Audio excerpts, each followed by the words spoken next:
I challenge you. आपकी मुंसफी से संसद नहीं चलेगी। मेरे यहाँ बोलने का क्रम मैं तय करूं। घबराया हुआ रिस्पॉन्स है, ये डरा हुआ रिस्पॉन्स है। I am challenging Home Minister. Okay. Sonia Gandhi not even voted that election. Can you prove it? नमस्कार मंडळी, स्वागत आहे तुमचं आपल्या चॅनलवरती. तर आजचा व्हिडिओ आहे हिवाळी अधिवेशन म्हणजे मुख्य जे संसद आहे आपलं दिल्लीमधलं, तिथे काय काय झालं बघू शकता तुम्ही याच्यामध्ये व्हिडिओमध्ये. अमित शहा कसे भडकले, कोणत्या कारणावर भडकले, त्याच्यानंतर राहुल गांधी यांनी कसा त्यांना रिस्पॉन्स दिला, सर्व काही. आणि याच्यामध्ये तुम्हाला म्हणजे तुम्ही कोणत्या साईडनं बोलत आहात कमेंट नक्की करा. म्हणजे तुम्हाला कोणत्या प्रकारचा नेता आवडतो हे सुद्धा तुम्ही कमेंट करू शकता. बाकी हा व्हिडिओ तुम्हाला कसा वाटला कमेंट करून सांगा. आवडल्यास नक्की लाईक करा आणि हा व्हिडिओ जास्तीत जास्त शेअर करा. आणि हो, कमेंट करायला विसरू नका. आणि चला आता आपण व्हिडिओला सुरुवात करूया. व्हिडिओ शेवटपर्यंत नक्की बघा. I challenge you. आपकी मुंसफी से संसद नहीं चलेगी। मेरे यहाँ बोलने का क्रम मैं तय करूंगा। इस तरह से नहीं चलेगी संसद। मान्यवर, उनको धैर्य रखना चाहिए। मेरा जवाब सुनने का। इनकी एक बात का जवाब मैं दूंगा, मगर मेरे भाषण का क्रम वो तय नहीं कर सकते। मैं करूंगा क्योंकि मैं बोल रहा हूं। आपने चुनाव चोरी कर लिया, चुनाव चोरी कहने से कुछ नहीं होता। जनता हमको सुनती है भाई, और हम जवाब भी देते। ये घबराया हुआ रिस्पॉन्स है, ये डरा हुआ रिस्पॉन्स है। अब सुनिए पूरी बात, प्लीज मानिए। नो, सच्चा रिस्पॉन्स नहीं है। आपको ज्यादा समस्या है क्या हर 2 मिनट में खड़े होने की? इसका तो मैं जवाब दूंगा। मेरा भाषण पूरा हो जाने दो। सुनो ना, 2 बड़े बोलते हैं तब बीच में नहीं बोलते। माने भगवान करे मैं गलत पड़ जाऊं, कांग्रेस के कार्यकर्ता इनका हिसाब मांगेंगे एक दिन। छत्तीसगढ़ में 18 में हारे, राजस्थान में 18 में हारे, मध्य प्रदेश में 18 में हारे, कर्नाटक में भी 14 के बाद हारे, तेलंगाना में हम जीत नहीं पाए, चेन्नई में हम जीत नहीं पाए, बंगाल में भी हम हारे। भाई तो तब तो ये मतदाता सूची बहुत अच्छी होती है। टप से नए कपड़े पहनकर आप शपथ ले लेते हो। उस वक्त मतदाता सूची का विरोध नहीं करते हो, और जब मुंह की पटखनी पड़ती है बिहार की तरह, तब मतदाता सूची का विरोध करते हो।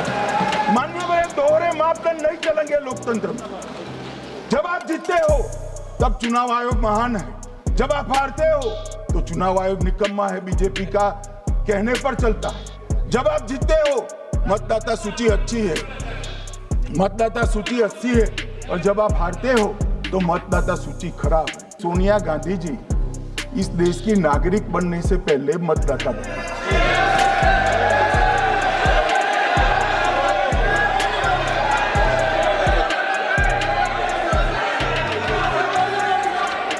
आगे बोल क्या रहे, पूरी बात तो सुनो। मान्यवर,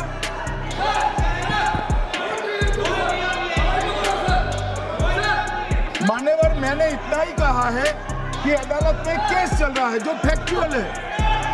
अब जवाब तो उनको अदालत में देना है। सोनिया जी ने यहाँ क्यों दे रहे? अदालत में जवाब देना है।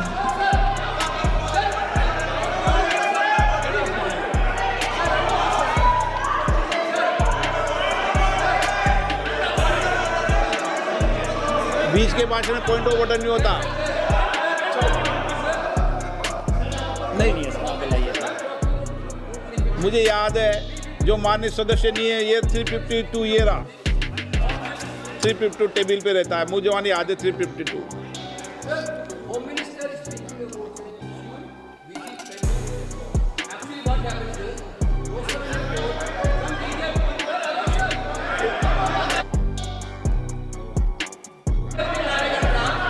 Filed a case on Madam Sonia Gandhi's voting on that 80. Sir, that Ross Avenue court dismissed that case without, there is no substance in that Okay. case. After Gandhi not even voted that election. I am challenging Home Minister. Okay. Sonia Gandhi not even voted that election. Can you prove it? Can you prove it? हाँ Sir, misleading statement. A home minister doing. Sir, you are. What is this, sir? एक minute please दादा, एक minute please. No, बैठिए। No मान्य please. देखिए माननीय सदस्य, 2 दिन से मैं चर्चा को सुन रहा हूँ और 2 दिन से चर्चा को सुन रहा हूँ और सिर्फ 352 आपने भी पढ़ा है, मैंने भी पढ़ा है, ठीक है ना। कई बार इधर से भी उधर से भी इस विषय को कई बार बोला गया है। जब डिबेट चलती है उसके संदर्भ में कई विषयों को बोला जाता है, ठीक है ना। और इसीलिए सुनिए बात, माननीय गृह मंत्री जी ने, आपने आधी बात सुनकर हर 2-2 मिनट में उठने लगोगे, ऐसे चर्चा नहीं होती। आप उनकी पूरी बात को सुनिए, क्या संदर्भ था, उन्होंने कोई फैसला नहीं दिया है, उन्होंने एक जानकारी जो आई है वो जानकारी सदन के पटल पे रखी है। अब मुझे सुनिए तो, अब आपने एक मुद्दा खड़ा किया, मुझे जवाब तो देने दीजिए। मान्यवर, मैंने कुछ ऐसा नहीं कहा, मैंने सिर्फ इतना कहा है कि एक वाद दायर हुआ है दिल्ली की अदालत में, मैंने कोई कंक्लूजन नहीं कहा। भगवान करे मैं गलत पड़ जाऊं, कांग्रेस के कार्यकर्ता इनका हिसाब मांगेंगे। एक दिन कांग्रेस के कार्यकर्ता इनका हिसाब मांगेंगे कि इतने चुनाव कैसे हार गए। आपको ज्यादा समस्या है क्या हर 2 मिनट में खड़े होने की? आपने चुनाव चोरी कर लिया, चुनाव चोरी कर लिया, चुनाव चोरी कर कहने से कुछ नहीं होता। जनता हमको सुनती है भाई, और हम जवाब भी देते। मूल मुद्दा है अवैध घुसपैठियों को मतदाता सूची में रखने। इन लोगों ने, मान्यवर,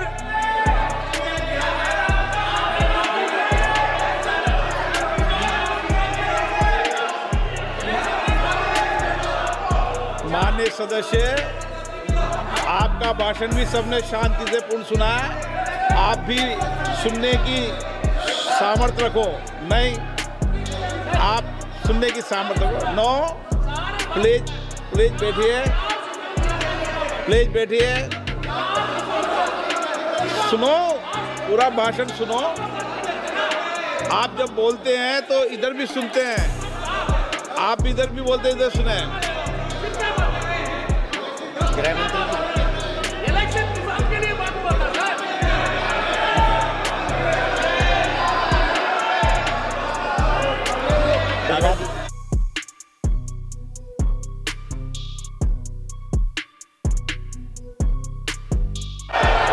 माननीय सदस्य, आप जब बोलते हैं तो इधर भी सुनते हैं, पूरे सुनने की क्षमता रखो। सर, ये लोग डर गए हैं, जवाब नहीं सुन सकते हैं। इतना दिनों से देश के सामने में झूठ फैला करके इन्होंने गुमराह करके चर्चा मांगा। आज गृह मंत्री जी एक बात का जवाब दे रहे हैं, ये भाग गए, डर गए, सुन भी नहीं सकते ये। अगर ये सुन नहीं सकते हैं, इतना दिनों से संसद के समय बर्बाद क्यों किया? अगर सच्चाई नहीं सुन सकते तो इतना दिनों तक सरकार पर संसद के समय लोगों को रंग फैला करके क्यों समय बर्बाद किया? ये धिक्कार है। हमको मालूम था ये भागने वाले हैं। सच्चाई को सुनना चाहिए, सच्चाई को सुनना चाहिए। और जब सच्चाई सामने में आया तो डर गए, सुनने का कैपेसिटी तक नहीं है और इतना गुमराह किया। पिछले सेशन का पार्लियामेंट सेशन इन्होंने तबाही किया, मॉनसून सेशन को भी इन्होंने बर्बाद किया इसी मुद्दे पर, और ये हमारे शीतकालीन समय को भी इन्होंने 2 दिन बर्बाद किया। आज बारीकी से जो बता रहे थे ये लोग भाग गए, ये तो ठीक नहीं है।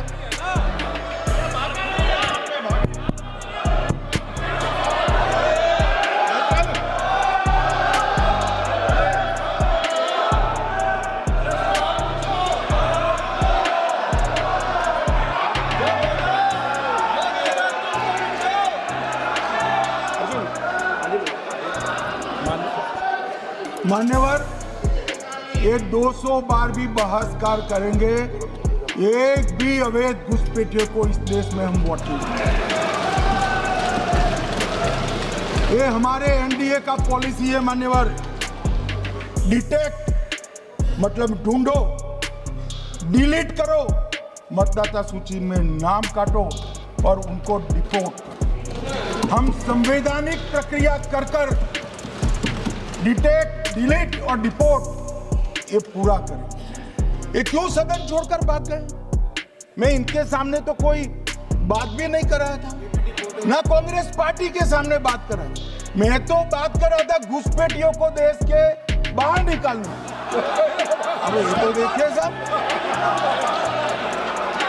अगर मैंने इतने सारे आरोप करे श्री जवाहरलाल नेहरू पर, इंदिरा गांधी पर, इनके पिताजी पर, सोनिया जी पर, तब भागते तो लाजिम था। ये घुसपैठियों को लिए भाग गए क्योंकि उनकी हमारी पॉलिसी है डिटेक्ट, डिलीट और डिपोर्ट। उनकी पॉलिसी है नॉर्मलाइज कर दो घुसपैठ को, उसके बाद में मान्यता प्रदान कर दो और चुनाव में मतदाता सूची में डालकर फॉर्मलाइज कर दो।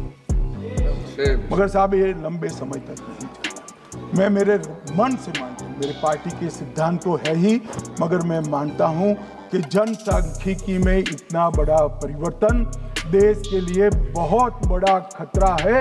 यह देश एक बार जनसांख्यिकी के आधार पर बढ़ चुका है और हम नहीं चाहते कि आने वाली पीढ़ी ये देश के भी बंटवारे दिखे। इसलिए ये बहुत जरूरी है कि इस देश से घुसपैठ को रोकना पड़े। तर आजचा हा व्हिडिओ तुम्हाला कसा वाटला कमेंट करून नक्की सांगा। आवडल्यास नक्की लाईक करा, चॅनलला सबस्क्राईब करा आणि हा व्हिडिओ जास्तीत जास्त शेअर करा आणि तुमचं मत काय आहे याच्यावरती कमेंट नक्की करा। भेटूया नेक्स्ट व्हिडिओमध्ये।